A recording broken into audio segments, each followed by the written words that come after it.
defeito aí? Bom, tá. Vai ser esse bicho mais perfeito. Não, defeito. Então vamos lá, gente. Deixa eu só adicionar aqui, né? Talvez eu não tenha escrito aqui, contínua no sentido médio. Né? E agora, suponha F contínuo no sentido topológico, que é aquele segundo sentido ali, tá certo? Então a gente quer mostrar que a F é contínua no sentido métrico. Então agora nós vamos tomar o fato de que a imagem inversa do conjunto aberto é um conjunto aberto, tá certo?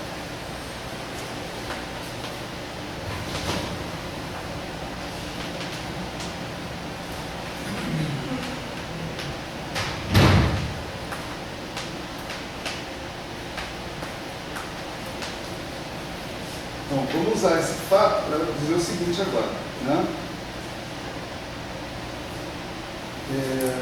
Vamos tomar um ponto X pertencente a X genérico, né? E vamos considerar uma bola aberta de raio epsilon em torno de f de x, tá certo? Tendo um ponto X qualquer, e vamos supor uma bola aberta de raio epsilon em torno de f de x. E, portanto, isso aqui está em y, né? Ok? Ok. Então, f é menos 1 do v epsilon de f de x é um conjunto aberto, por hipótese. Né? É um aberto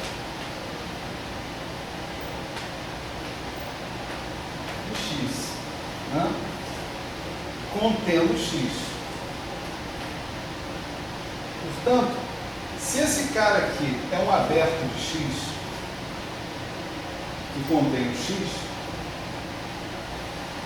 existe uma bola aberta de raio epsilon contendo X, com centro em X, inteiramente contida dentro desse conjunto.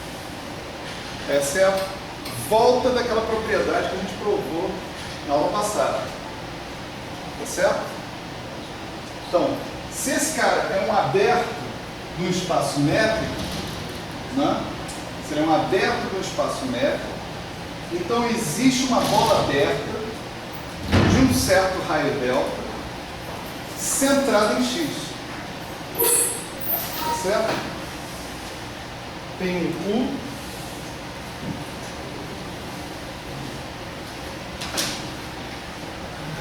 delta de X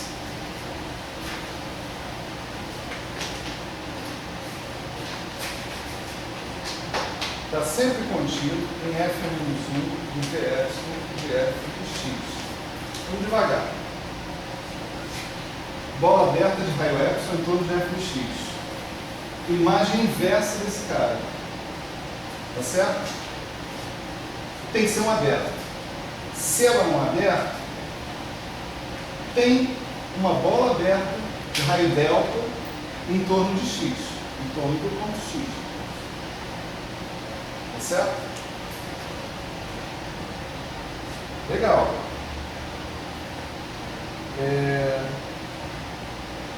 Isso implica que o f o delta de x, tá certo? Se você pegar todos os pontos desse cara, né?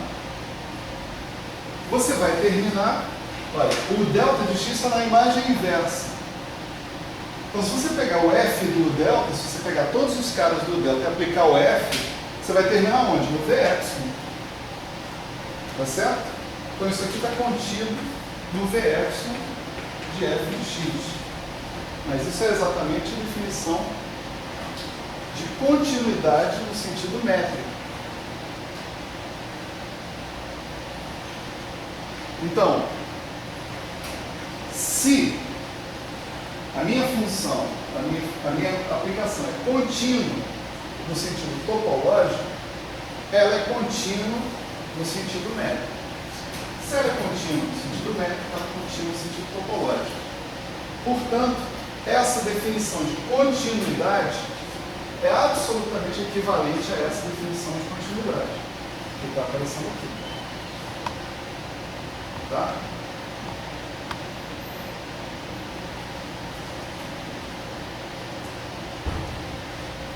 A gente tem que chamar a atenção aqui para o fato que nós falamos de uma aplicação contínua, e não falamos dela contínua em X. Agora a gente pode dizer se ela é contínua em X ou não, né? Então, eu vou definir, né? Definição. F é contínuo em X, tá certo? Se para todo aberto V contínuo em Y, né? Com f de x pertencente a V, existir um aberto U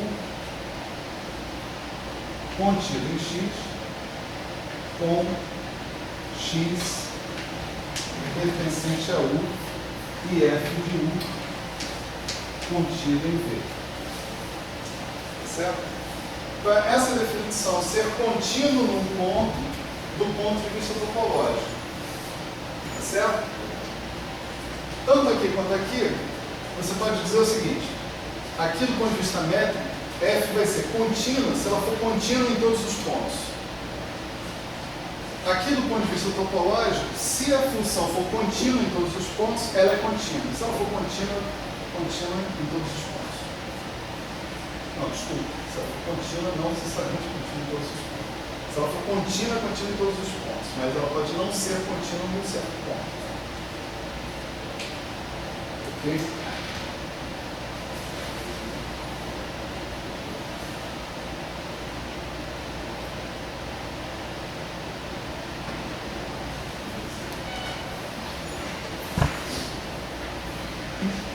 Então, olha só, o que nós fizemos aqui? Né? Claro que ficar olhando para o professor demonstrando essas coisas no quadrinho não adianta absolutamente nada. Né? Essa aula ela serve mais para dar uma orientação geral, né? Para todo mundo. O cara tem um trabalho solitário para fazer quando ele chega em casa. Né? Pegar esses conceitos e triturar com o pilão mental dele, né, até fazer uma tapinha gostosa, né, nutritiva. Né? Quer dizer, é muito fácil a gente sentar e ficar olhando e falar, entendi, faz sentido. Você tem que transformar esse conceito em seu. Né? Senão não adianta nada, senão não rola. Né? Então todo mundo está convidado a pegar essas definições e testar isso exaustivamente. Né? Um lugar onde isso está tratado de maneira profunda, como eu já disse, no livro do Elo. Né? No Elo, esse negócio está esmiuçado. Só que isso daqui é um tremendo resumo, tá certo? Do capítulo de espaços métricos e espaços topológicos. 2 capítulos do Elo, vamos dizer assim. Onde joguei fora tudo que não era absolutamente essencial para a gente chegar nesse ponto. Que ponto foi esse que nós chegamos? Né? Esse ponto foi o seguinte: nós temos uma definição de função ou de aplicação, mapeamento contínuo, que funciona no espaço métrico. Qual é a qualidade, a grande qualidade dessa definição? Ela coincide, ela é familiar para nós das definições que a gente conhece lá do cálculo. Certo? Então, enquanto nós montamos uma definição de continuidade que é familiar a partir das coisas que a gente conhece no cálculo, a gente conseguiu mostrar que essa definição é equivalente a uma definição muito menos familiar, né? Pelo menos que não é usualmente colocada nos cursos de graduação, né? Que é uma definição de continuidade que funciona no espaço métrico, mas que não faz menção explícita ao conceito de métrica. Tá certo? Faz menção a quê? Ao conceito de topologia. Porque ela fala que a imagem inversa de um subconjunto aberto é um subconjunto aberto. Isso significa o quê? Você vai ter que definir o que é um conjunto aberto no espaço Y, vai ter que definir um conjunto aberto no espaço X. Tá certo? Quando você estiver falando de dois espaços métricos, essas definições são as definições naturais da topologia métrica. Maravilha. Mas se você não estiver falando de espaços métricos, essa definição de continuidade pode ser aplicada fora do contexto dos espaços métricos. Essa é a vantagem. Tá certo? Então, se você tiver espaços onde você não tem a possibilidade, ou não quis, ou não fez por algum motivo, a definição de métrica, você não fez isso, mesmo assim, você pode definir o conceito de continuidade. Tá certo? Essa é a moral da história, desse tópico todo. Tá? Então, podemos falar em continuidade, mesmo que não saibamos o que é medir distâncias no espaço.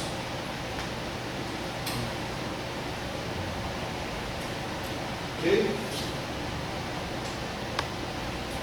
Está todo mundo agora pronto para falar em continuidade no espaço das bananas e no espaço das maçãs. Certo? Não necessariamente só no RN, no CN, nesses conjuntos mais, né, naturais que a gente conhece, mas em conjuntos arbitrários. Certo? Então,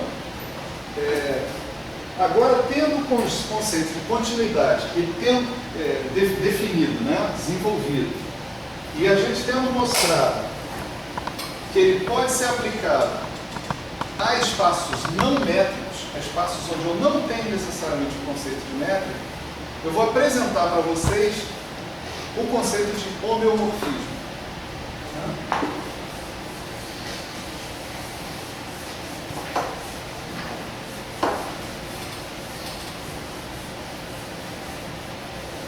Eu insisto num ponto aqui, né, que eu acho que eu preciso ser bem claro.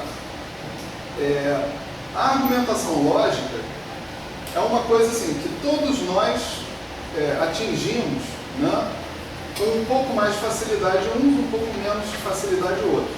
Né? Mas raciocinar dentro de uma linha de argumentação lógica é, dentro desses termos, razoavelmente fácil. Certo? O que não é fácil, é você saber o que você está fazendo, tá certo? É saber por que você está fazendo aquilo e qual a sua intenção ao fazer aquilo. Isso que não é fácil, certo? Então, esse curso, muitas vezes, ele vai talvez até ser falho, né? Em algum tipo de argumentação lógica e tal, não sei o quê. Tá bom. Se a falha existe, a falha é minha, né, do professor, porque as coisas que eu estou falando para vocês são para lá de bem conhecidas pelos matemáticos e bem desenvolvidas e tal. Ou seja, tem uma lógica meio inescapável e implacável atrás disso tudo. O que eu realmente gostaria de mostrar, de desenvolver para vocês, são as motivações por trás dessas coisas. Tá certo? Isso é que é difícil, às vezes, alguém falar para a gente. Tá certo?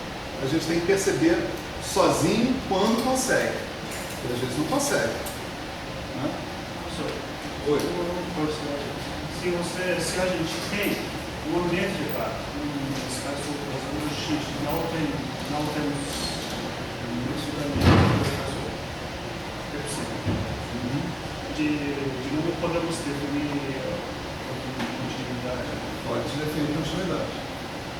Você pode estar num espaço, ter uma aplicação do espaço métrico e do espaço não métrico, e você pode definir continuidade sem problema nenhum.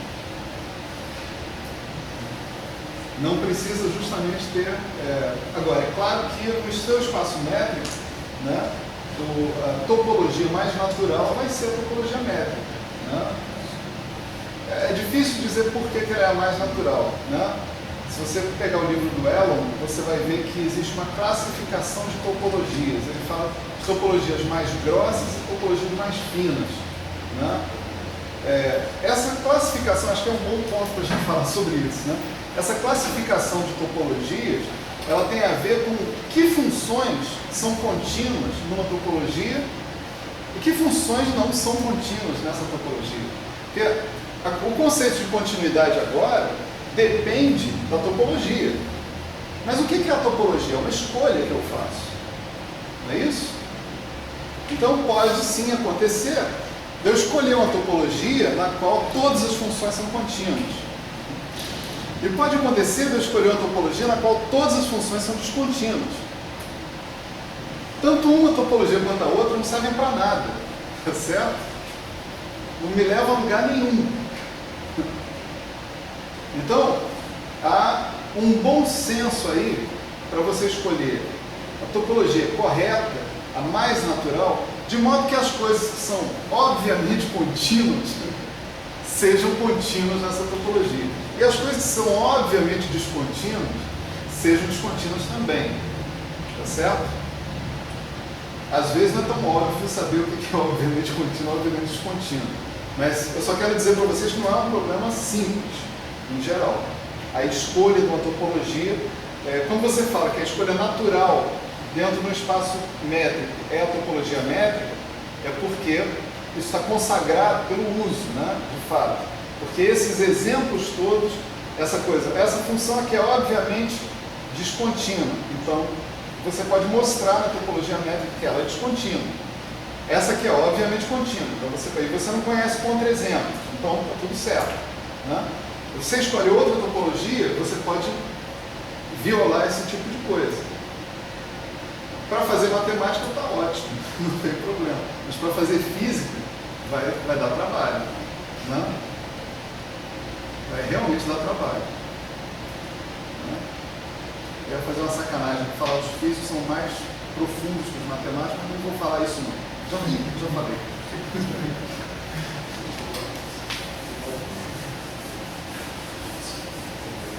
Brincadeira matemática. Tá gravado. Troca por voo mais a fundo. Os físicos vão mais a fundo que os matemáticos. Isso é tão ofensivo quanto. Mentiroso, né? Não, vamos falar a coisa certa, né?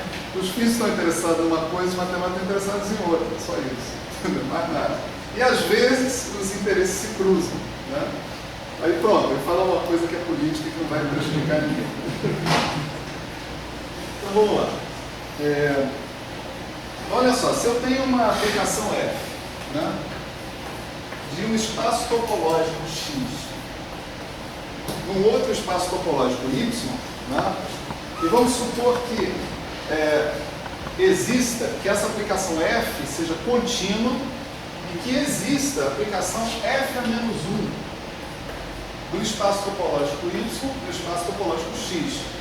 A aplicação F a menos 1 ela é definida como aquela aplicação que, se for composta com a aplicação F, essa daqui é a identidade de X. Peraí. Não, identidade de X. Né? E F é menos 1. F é a identidade de X. Certo? O cuidado, você não pode, em geral, igualar F igual a F menos 1 igual a F menos 1 igual a F. A menos que o espaço X e o espaço Y coincidam. Né? Em geral, você tem que escrever duas equações aí. Né? Ó, F é menos 1 pega um cara de Y, leva num cara de X, aí o F pega um cara de X e leva num cara de Y. Se ele pegar um cara de Y e levar no mesmo cara de Y, ele é a identidade. Sempre. Tá certo? E aqui é a mesma coisa com X. Tá certo? Então, F a menos 1 é sempre a aplicação que é definida dessa maneira. Ok? Esse bolinha, esses dois Fs aí, ó. Essa bolinha é um símbolo de composição, né? Vamos escrever F bola G, em geral, tá certo?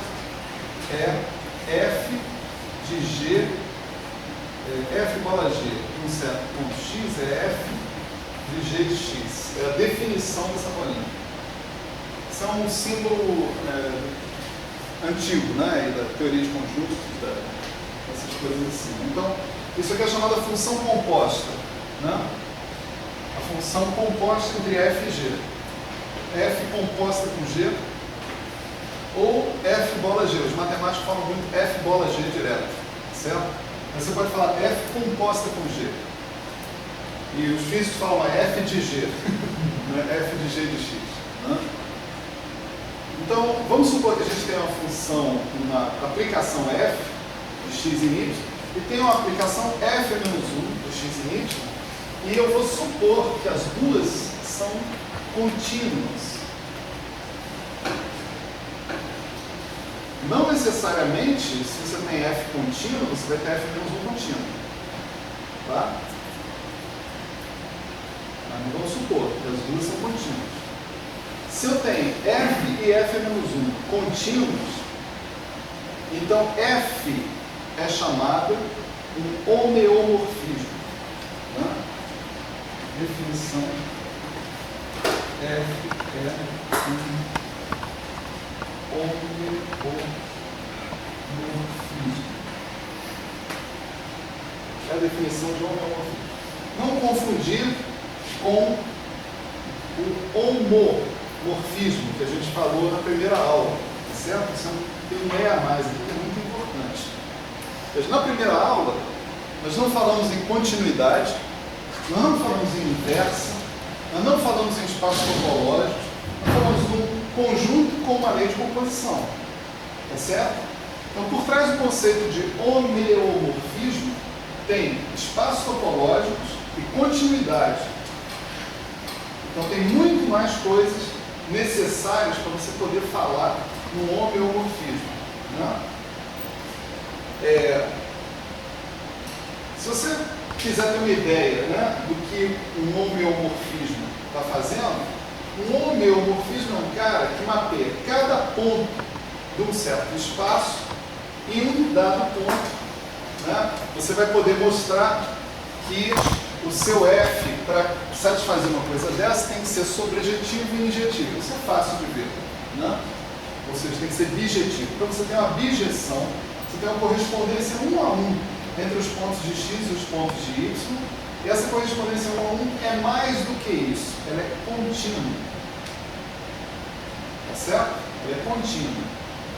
Esse requerimento de continuidade, a gente pode visualizar, pelo menos para certos tipos, né, de espaços, como o seguinte: se eu tenho um homeomorfismo entre dois espaços, grosseiramente falando, isso significa que eu posso deformar continuamente um espaço no outro.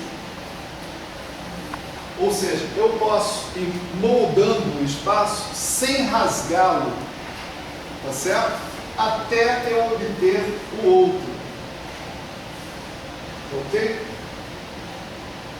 Tem um exemplo na Carrara que é muito legal, né? Que é esse aqui, ó.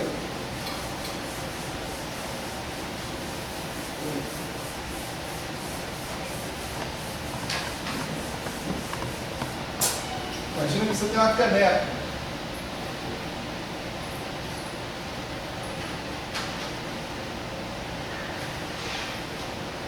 Aqui eu estou de propósito desenhando também o interior da caneca.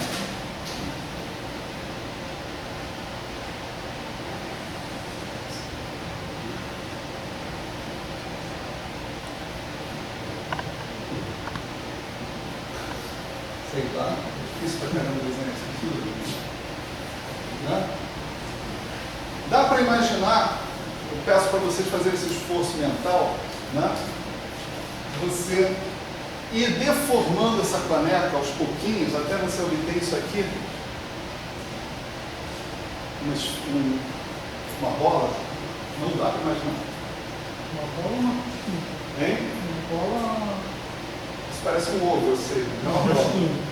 Porque tem um buraco ali no meio, não não. Você tem toda a razão. tem? Não, rosquinha. Uma rosquinha. Pronto. Melhorou.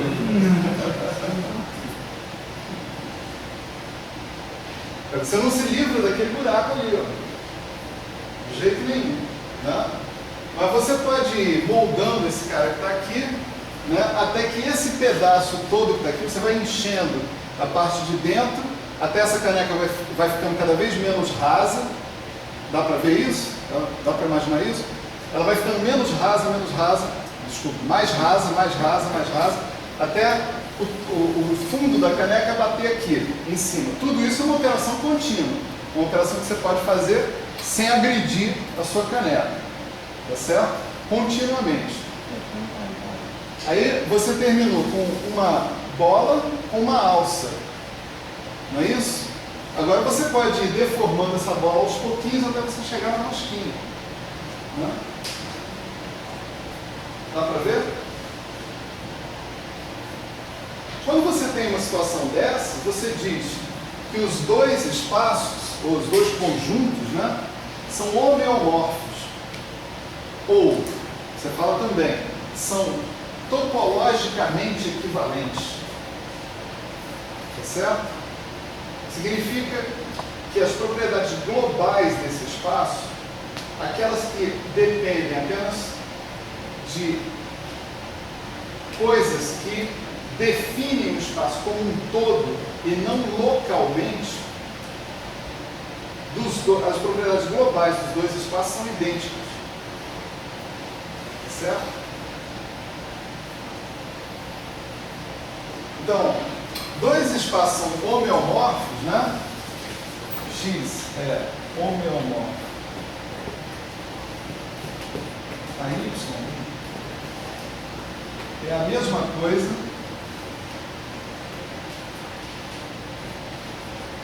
que você dizer que X é topologicamente equivalente a Y. Tá certo? E é a mesma coisa que você dizer que X é continuamente deformável em Y. Também. Tá certo? Eu desafio qualquer um aqui a deformar continuamente esse espaço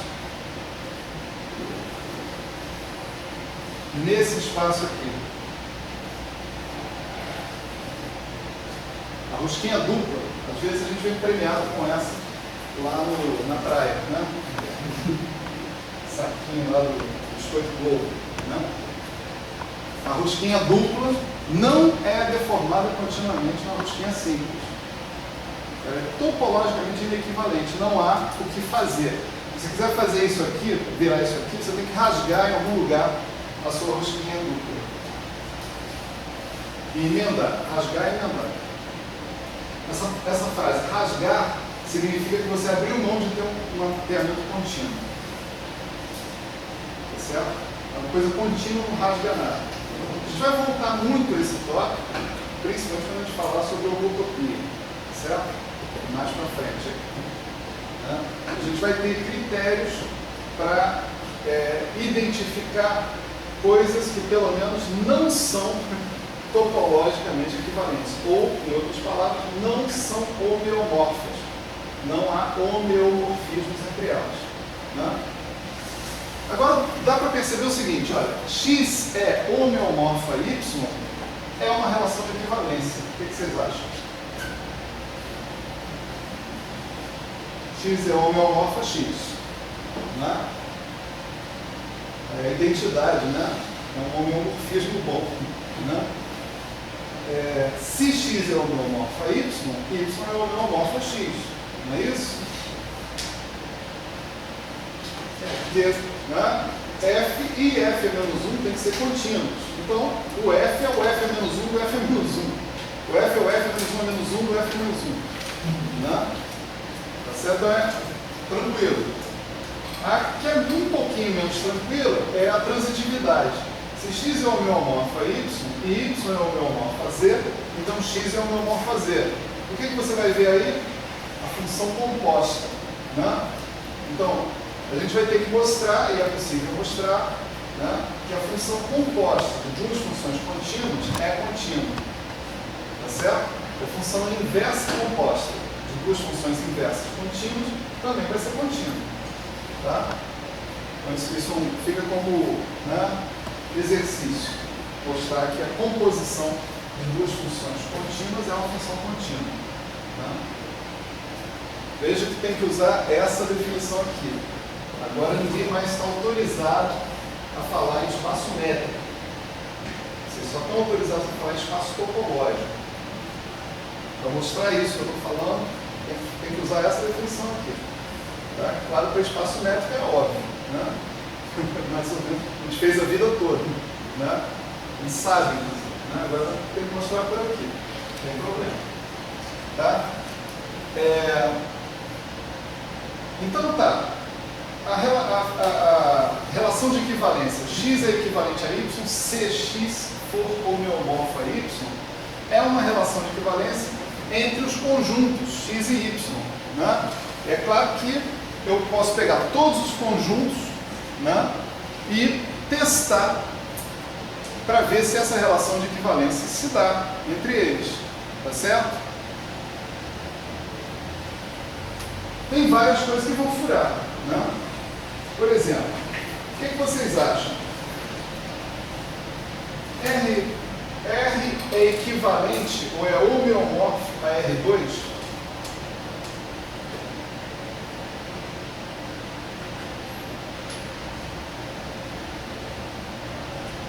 Não vai ser, né? Não vai ser. É meio intuitivo, né? Mas é possível a gente mostrar que não é, que não tem um homeomorfismo entre R e R2. Na verdade, é possível você mostrar que não há um homeomorfismo entre você pode até projetar o R2 no R, mas depois você projetar de volta no universo no R e no R2, aí vai ser um problema. Né? Então, se você tiver espaços de dimensão diferente, você já pode dizer, não, eles não vão ser homeomorfos. O N e o N2 têm a mesma dimensão? Tem? Os naturais, os naturais com os naturais, têm a mesma dimensão?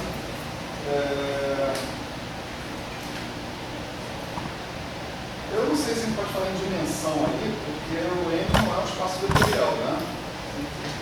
Mas talvez a gente possa falar em cardinalidade, né? Por outro lado, vai virar em contabilidade, né? Ser contável, deve ser contável. E eu acredito que sim, que você possa mapear o N e o N2 dessa maneira. Tá? Mas eu acho que pelo requisito de dimensão não é o caso, porque eles não são espaços vetoriais. Que mais? Se você tiver um espaço que não é conexo, certo? Se tiver um espaço que é formado de duas componentes com interseção nula, né? Assim, né? O seu espaço é assim, né? E assim. Então, quem está aqui e quem está aqui são completamente separados, etc. Né? São duas componentes de interseção nula.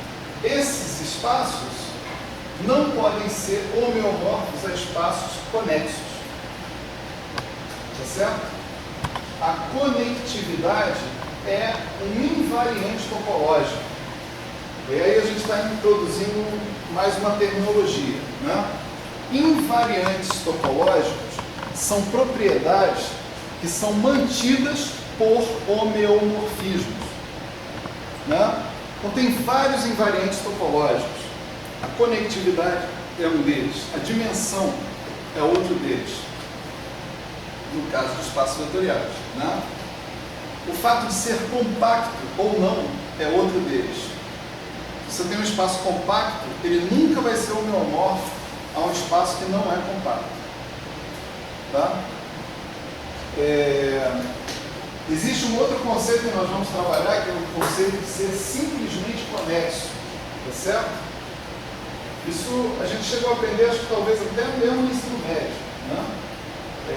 Quando você fala em simplesmente conexo, quer dizer o seguinte: se eu desenhar um loop, um círculo fechado na superfície do meu espaço, eu posso ou não posso contrair esse círculo fechado a um ponto, né? Então, se você fizer isso na superfície de uma esfera, por exemplo, desenhar um círculo fechado, é claro que você sempre pode continuamente ir fechando esse círculo até ele virar um ponto, né? Mas se você fizer isso num tório, é claro que vai ter caras aqui que você pode contrair até virar um ponto. Mas um cara que esteja assim, ó, em volta, né, do buraco, você não pode contrair até ele virar um ponto. Então, um espaço como esse, por exemplo, ele é não simplesmente conexo. Em contrapartida, um espaço como a esfera, por exemplo, é simplesmente conexo. Você não pode mapear uma esfera no tório. Uma boa razão é porque você não preserva a propriedade dos caras serem simplesmente conexos. Então, existem invariantes topológicos, tá certo? Invariantes topológicos caracterizam classes de equivalência de espaços topológicos. Então, tem conjuntos de espaços topológicos que são equivalentes entre si pela relação de equivalência x é homeomorfo a y. Tá certo? Esses caras, para pertencerem à mesma classe de equivalência, todos os invariantes topológicos associados com um espaço têm que coincidir com todos os invariantes topológicos associados a outro espaço. Então, se esse cara aqui é compacto, esses caras aqui vão ser compactos. Se esse cara aqui é simplesmente conexo, esse cara vai ser simplesmente conexo. Se esse cara é conexo, esse cara vai ser conexo. Se esse cara tem dimensão 3, esses caras vão ter que ter dimensão 3, e assim por diante. Tá certo? Pergunta, né, natural, óbvia, né? Qual é o espaço quociente, né, do conjunto genérico de todos os espaços por essa relação de equivalência? Já respondo, não vou esperar vocês fundirem a boca não. Ninguém sabe. Certo? Nenhum, quando eu falo isso, eu não estou falando de nós, pobres físicos, mortais e binários. Certo? Estou falando dos matemáticos, esses seres míticos, né, que assombram nossos pesadelos. Né? Os matemáticos não sabem. Né? Um dos grandes problemas da matemática contemporânea é justamente esse. Certo? Se vocês forem olhar lá naquela lista de problemas que valem $1 milhão, né, tem que resolver cada um deles, alguns desses problemas estão relacionados com essa questão. Certo? Algumas medalhas Fields foram dadas por aí relacionadas com essa questão. Tá certo? O nosso querido Witten é um cara que ganhou uma medalha Fields por ter ajudado a resolver um pequeno pedaço dessa questão aí, para alguns casos, né, específicos. A gente pode dizer, por exemplo, né, isso é uma coisa que já é bem sabida há bastante tempo, que você sabe classificar todas as superfícies bidimensionais. E que você pode classificar superfícies bidimensionais em termos disso aqui, do número de buracos que essas rosquinhas vão ter. 0 buraco é a esfera, 1 buraco é o tório, 2 buracos é o bitório, assim por diante. Essa é essencialmente a classificação. O número de buracos é chamado de gênero, ou genus, né, em latim. Tá certo? Esse problema está resolvido, então não precisa se preocupar com ele. Pode ir para 3 dimensões. E 3 dimensões ninguém sabe. Ninguém sabe resolver. Né? Aí você tem conjectura de Poincaré, você tem aquele russo maluco que ganhou a medalha Fields e não foi receber, né? Ficou lá internado lá no meio da mata lá. O cara, não quero saber disso não. O cara nem publicou o trabalho dele numa revista. Ele mandou para o archive, mandou lá para o repositório de pré-print e falou, toma aí, ó, tá resolvido. Então, os matemáticos são pessoas maravilhosas. Né? Não, Qual físico que recusaria o prêmio Nobel, cara? Tem matemática que recusa o Nobel é físico. Né? Então, isso é ótimo. Ponto para matemática. Né? Então, essa questão toda, né, é, no fundo, a questão do nosso curso, certo? Nós vamos falar sobre variedades diferenciáveis na sequência, certo? É o próximo tema, né? Porque falar sobre variedades diferenciáveis nos ajuda a entender uma série de ferramentas que são úteis não só para a topologia, mas também para outras questões que podem aparecer, geométricas mesmo. Né? Quando a gente fala geometria, a gente está falando talvez de uma coisa mais local, né? Geometria diferencial. Quando a gente fala topologia, nós estamos falando de coisas mais globais. Né? Mas a gente vai estudar alguns elementos que têm a ver com essas propriedades globais dos espaços. Certo? Então, o conceito de variedade diferenciável, por exemplo, vai nos permitir apresentar o conceito de grupo de cohomologia. Certo? O grupo de cohomologia, a gente vai entender como dual a um outro tipo de grupo, que é o grupo de homologia. Ambos são invariantes topológicos. Você montar dois espaços que são homeomórficos uns um ao outro, eles têm que ter os mesmos grupos de homologia e de cohomologia. Tá certo? Então, identificar invariantes topológicos é um primeiro bom passo para você dizer que dois espaços são homeomórficos. Então, assim, eu tenho espaço X, eu tenho espaço Y. Eu calculei a dimensão do espaço X e a dimensão do espaço Y. Deu a mesma coisa. Maravilha. Eles continuam a ser candidatos a serem topologicamente equivalentes. Eu calculei a compacidade, se os dois espaços são compactos ou não. Os dois são compactos, maravilha. Né? Eu verifiquei a conectividade, os dois são conexos, maravilha. Eu verifiquei a simples conectividade, então os dois são simplesmente conexos, ótimo. Né? Quando é que eu paro? Ninguém sabe. Os matemáticos também não sabem disso.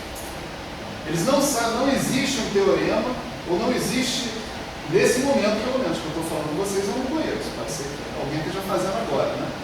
Mas não existe um conjunto de propriedades topológicas que você tem que saber que, se você souber, você garante que os dois espaços são homeomórficos uns aos outros.